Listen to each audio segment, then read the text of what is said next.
Hi, this is Lisa Rangel with Chameleon Resumes, a premier executive resume writing company. Thank you so much for joining me today. Today, we're going to talk about how to care for your team during these trying times of persistent layoffs. It's hard, and it's hard for those being laid off, and it's hard for those that don't get laid off. And clearly, it's hard for those that are getting it's harder for those getting laid off. But those that remain, they're sad about their colleagues losing their jobs. There's definitely some survivor's guilt with some individuals that I've spoke to. There's managers and leaders that are concerned about how to keep their teams motivated during this really difficult time, and they feel bad too. And clearly, those being laid off are the ones that deserve and get the most concern. But to ignore those that remain, is really at everyone's peril, because if you can't keep people going at work, it's just going to make things worse, which begets more layoffs, right? So how do you do that, right? How do you keep people? How do you care for those that maybe need the help from being let go? And then how do you care for those that remain so they have their wells filled to be able to help their colleagues, as well as to make sure that they're continuing to help your clients, your vendors, and each other who's left on the team. So, this is my third layoff round since 2001. Some may say my fourth, because they consider 2020 and then what's happening now two separate events. If you count them as the same period, then it's three. If you don't, it's four, right? So I can tell you this is from my experience. First, the key is to normalize being prepared. And this isn't, me plugging our services when I say be prepared. Yes, you can hire us to do that. But the key is whether you hire me, you hire someone else, you use, DIY resources, or you use free resources. The key is to normalize with your team that they should be prepared. Part of the stress that comes from being in an environment where there's a lot of layoffs is the uncertainty. And if you can make sure that people have taken care of their own house, so to speak, their own career home, so to speak, by making sure they've updated their documents, you're not encouraging them to leave. You're not sending a mixed signal that they have something to worry about. You're telling them that you care about them to make sure that they're not caught off guard, So that's the key, is show that you care. Normalize being prepared without people fearing that if the boss finds out that they have a resume, that they must be looking for a job. Like, normalize being prepared. That, to me, is the ultimate self-care. We talk about self-care with, going to spas and taking breaks, and for, playing golf or other sports, or buying ourselves, luxurious items to, the I deserve it purchases. So that's what I used to call them. Still do. I just try not to engage in this much. But, how about we take care of the thing that pays for all of these things? That's our career. Take care of the career by having some security in place, and show that you value them taking care of themselves without viewing it as a threat that they're going to leave you. If you show your team that you have their best interest in mind, even if that path leads them away from you because they have their stuff ready, they're going to know when you say to them, actually, I really believe staying might be the best course of action based on the fact of what I know about your goals and your work patterns, and here's how we're going to do it. They're going to believe you more if they know that you are not afraid to let them go either. And I mean, let them take something else. I don't mean fire them or lay them off. To just, you need to show that you have their best interest in mind. And I think a way to do that is to encourage the normalization of being ready. The second thing that can help people during this time is encourage them to look their best online. It's not every company that does this, but companies look at people on LinkedIn. They look at their employees on LinkedIn. Are they promoting their work? Are they promoting what their company's doing? Are they, a good mouthpiece for the organization? Do they have a strong following? In some jobs, this is important. In some jobs, this isn't, so I'm not saying should be what everyone does. Again, with any free advice that you get from anyone, including me, you need to really vet it against what, your specific situation is.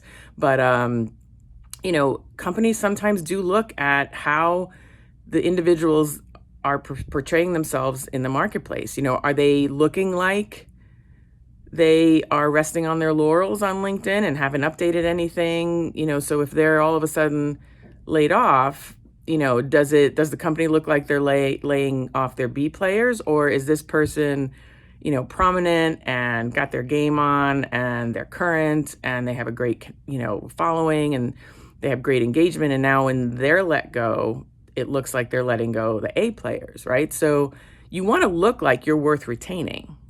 And you want to look like you're on the forefront of what's going on of your organization in the job that you do. If you look like you're comfortable phoning it in, taking things for granted, resting on your laurels, when there's choices to be made, some companies may, all other things being equal, they may choose the one that is more outwardly connected to manage the message, as well as they may appear to be the person who's more, worth retaining. And again, this is sometimes viewed as heartless. It's not viewed. I don't know. I don't know what your impression is of this information, but I see it. I see it happen. I've had individuals hire us that have no intention of leaving their jobs, but they want to look the part. They want their company to know that they're engaged, they're serious, and they want to look, that they're worth retaining. And it definitely works in many cases. I've had a few clients that this is the case. So, just make sure you don't look like you're comfortable or taking things for granted. Make sure you look like you're investing in yourself and taking care of your career home, right? We do house renovations and kitchen renovations, and we buy ourselves all these types of things to make ourselves feel good. Just, to me, the ultimate self-care is taking care of your income. And that, in many cases, for many of us, is, the investments in our career. This is just one way to do that. And there's just a certain comfort. The third thing I'll mention is there's a certain comfort that someone has when they know they have things taken care of. And when they are, if things go unexpectedly, that they know they can just pivot and move. And so by encouraging your team to be ready and listening to them and understanding their goals and knowing that you're there to help them with objective advice and not simply, get them to stay because you don't want to be without them, although that might be the truth, but that can't be the only reason. Because if they think that you're just giving them advice so you're not inconvenienced, they're not going to believe you. They're going to put your advice, in a certain compartment. But if they know you have their best interests in mind, and if your goals of them staying are in alignment with whatever their goals may be, then that's where everybody wins. And that's where you get to give your team confidence in staying with you.